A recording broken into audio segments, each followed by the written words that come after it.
Welcome you all. Today we are here with another idiom, and that is in the air. In the air, which means felt by a number of people to be happening or about to happen.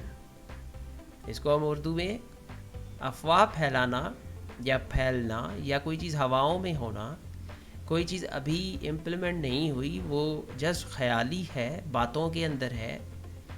As you could see in this picture, people are just talking about something which is going to happen. So we could use there this idiomatic expression that is in the air. How we are going to use it in sentences like panic is in the air. It is there. Here is another sentence. There are rumors in the air that war is imminent. यानी बहुत सारी अफवाहें गर्दिश कर रही हैं या हवाओं में हैं कि जंग ज़रूर होगी. So this is how we are going to use this idiomatic expression into sentences.